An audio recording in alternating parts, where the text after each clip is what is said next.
നമസ്കാരം. പ്രതിരോധ രംഗത്ത് തുർക്കി കൈവരിച്ച പുതിയ നേട്ടമായ ടൈഫൺ ബ്ലോക്ക് 4 ഹൈപ്പർസോണിക് ബാലിസ്റ്റിക് മിസൈൽ പുറത്തിറക്കിയതോടെ ലോകരാഷ്ട്രീയത്തിൽ പുതിയ ചർച്ചകൾക്ക് തുടക്കമായിരിക്കുകയാണ്.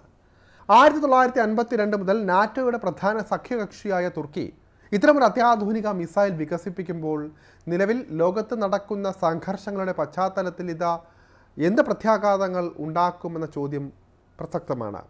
പ്രത്യേകിച്ച് ഇന്ത്യ അടക്കം പരസ്യപോരിന് തുനിങ്ങിറങ്ങുന്ന സാഹചര്യമാണ് തുർക്കിക്കെതിരെ ഉള്ളത്. റഷ്യ യുക്രൈൻ യുദ്ധവും ഗാസയിലെ സംഘർഷങ്ങളും ഉൾപ്പെടെ ലോകത്തിൻ്റെ വിവിധ ഭാഗങ്ങളിൽ നിലനിൽക്കുന്ന സംഘർഷങ്ങൾ ആഗോള സുരക്ഷയെ തന്നെ ചോദ്യം ചെയ്യുന്ന സാഹചര്യമാണ് ഉള്ളത്. ഈ ഒരു പശ്ചാത്തലത്തിൽ അമേരിക്ക, റഷ്യ, ചൈന തുടങ്ങിയ വൻ ശക്തികൾക്കിടയിൽ ഹൈപ്പർസോണിക് മിസൈൽ സാങ്കേതിക വിദ്യയ്ക്കായുള്ള മത്സരം അതിശക്തമാണ്. തുർക്കിയുടെ റോക്കറ്റ്സാൻ വികസിപ്പിച്ച 2300 കിലോഗ്രാം ഭാരവും 800 കിലോമീറ്റർ ദൂരപരിധിയുമുള്ള ടൈഫൺ ബ്ലോക്ക് 4 7 ടണ്ണിലധികം ഭാരവും മൾട്ടിപർപ്പസ് വാർഹെഡുമുള്ള ഒരു പുതിയ പതിപ്പാണ്. ഈ മിസൈലിന് വ്യോമ പ്രതിരോധ സംവിധാനങ്ങൾ, കമാൻഡ് ആൻഡ് കൺട്രോൾ സെൻറ്ററുകൾ, സൈനിക ഹാങ്ങറുകൾ തുടങ്ങിയ തന്ത്രപരമായ ലക്ഷ്യങ്ങളെ തകർക്കാനാകും എന്നാണ് അവകാശപ്പെടുന്നത്.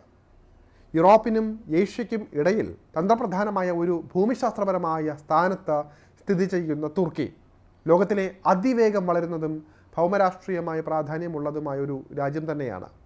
ഒരു കാലത്ത് വിശാലമായ ഓട്ടോമൻ സാമ്രാജ്യത്തിൻ്റെ ഭാഗമായിരുന്ന തുർക്കി ഒന്നാം ലോക മഹായുദ്ധത്തിനു ശേഷം മുസ്തഫ കമാൽ അതാതുർക്കിൻ്റെ നേതൃത്വത്തിൽ ഒരു ആധുനിക മതേതര റിപ്പബ്ലിക്കായി രൂപാന്തരപ്പെട്ടിരുന്നു. പാശ്ചാത്യവൽക്കരണവും ആധുനികവൽക്കരണവുമായിരുന്നു അതാതുർക്കിൻ്റെ പ്രധാന ലക്ഷ്യങ്ങൾ. നിലവിൽ ഉയർന്ന ഇടത്തരം വരുമാനമുള്ള വളർന്നു വരുന്ന രാജ്യങ്ങളിൽ ഒന്നായി തുർക്കി കണക്കാക്കപ്പെടുന്നുണ്ട്.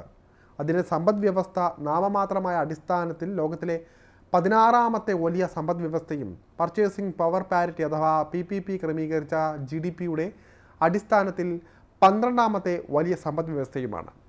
ലോകത്തിലെ 15ാമത്തെ വലിയ വൈദ്യുതി ഉൽപ്പാദക രാജ്യമെന്ന നിലയിൽ പ്രാദേശിക ഊർജ്ജ ഗതാഗതത്തിനുള്ള ഒരു സുപ്രധാന കേന്ദ്രമായി മാറാനും തുർക്കി ലക്ഷ്യമിടുന്നുണ്ട്. ഇതൊരു ഏകീകൃത പ്രസിഡൻഷ്യൽ റിപ്പബ്ലിക് കൂടിയാണ്. തുർക്കിയുടെ തന്ത്രപ്രധാനമായ സ്ഥാനം കാരണം അതൊരു പ്രധാന നാറ്റോ അംഗരാജ്യമാണ്. 1952 നാറ്റോയിൽ ചേരാനുള്ള തുർക്കിയുടെ പ്രധാന കാരണം രണ്ടാം ലോക മഹായുദ്ധാനന്തരം സോവിയറ്റ് യൂണിയനിൽ നിന്നുണ്ടായ ഭീഷണികളായിരുന്നു. സോവിയറ്റ് യൂണിയൻ തുർക്കിയുടെ കിഴക്കൻ പ്രവിശ്യകളിലും ഡാർഡനലസ് കടലിടുക്കിലും അവകാശവാദങ്ങൾ ഉന്നയിച്ചപ്പോൾ ഒറ്റയ്ക്ക് ഈ ഭീഷണികളെ നേരിടാൻ തുർക്കിക്ക് കഴിഞ്ഞിരുന്നില്ല. പാശ്ചാത്യ രാജ്യങ്ങളുടെ സഹായം ഉറപ്പാക്കാനും സോവിയറ്റ് യൂണിയനെതിരെയുള്ള പ്രതിരോധം ശക്തിപ്പെടുത്താനും നാറ്റോ അംഗത്വം അനിവാര്യമായി മാറുകയായിരുന്നു. ശീതയുദ്ധത്തിന് ശേഷവും തുർക്കി നാറ്റോയുടെ ഭാഗമായി തുടർന്നു. സഖ്യത്തിലെ രണ്ടാമത്തെ വലിയ സൈനിക ശക്തിയുമാണ് ഈ രാജ്യം.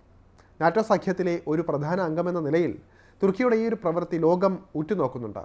സാങ്കേതികമായി കൂടുതൽ ശക്തിപ്പെടുന്ന ഒരു നാറ്റോ രാജ്യം സഖ്യത്തിൻ്റെ മൊത്തത്തിലുള്ള പ്രതിരോധ ശേഷിക്ക് ഗുണകരമാകേണ്ടതാണ്.